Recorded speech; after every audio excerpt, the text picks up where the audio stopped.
How do I own the mirror in relationship? First, let me say that conscious relationship is hands down the fastest way that you can grow and evolve as a spiritual being.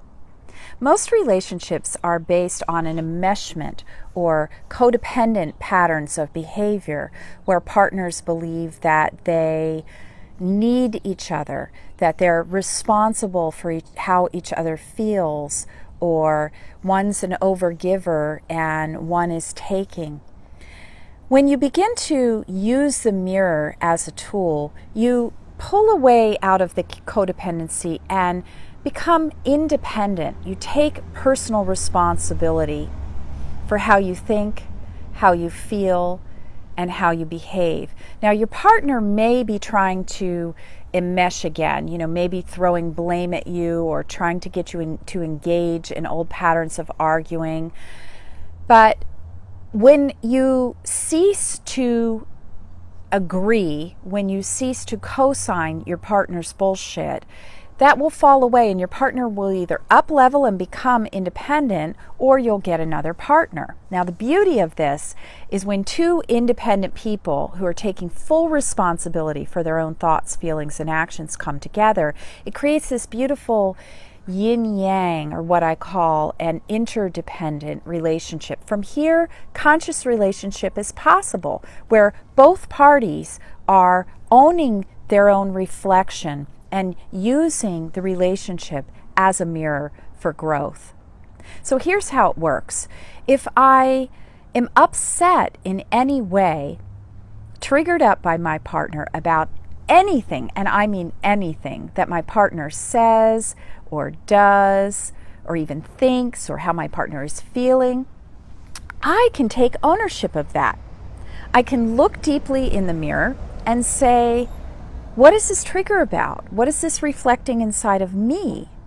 And I encourage you to juice this fully. Write down a list of judgments when you're upset. My partner's a jerk, an ass, mean, unkind, uncaring, ungrateful, whatever the thing is that you're triggered up about. And then look at your list and say to yourself, am I willing to own this projection of judgment?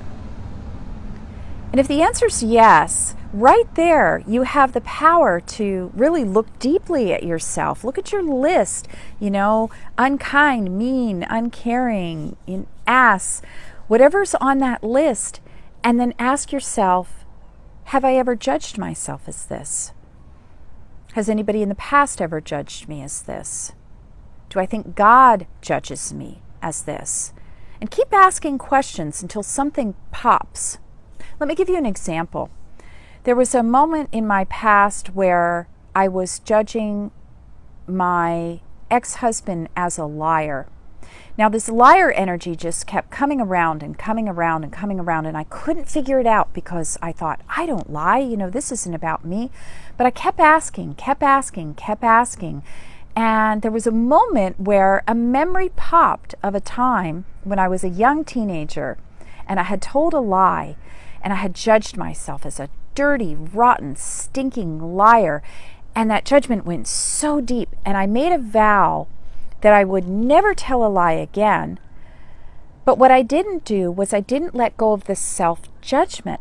See, I was still judging myself as guilty and bad inside for telling a lie. So this guilt that I was holding was vibing out of me with this liar judgment energy, and I had to attract a person in my life that would reflect it until it was time for me to look deeply and let it go.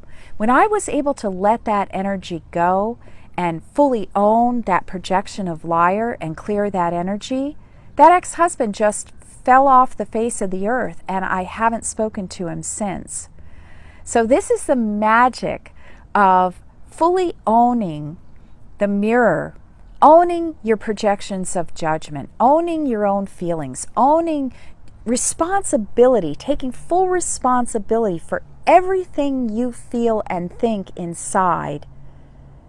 There is tremendous healing power In using the mirror, liberation is possible. Many blessings of joy and vibrant freedom.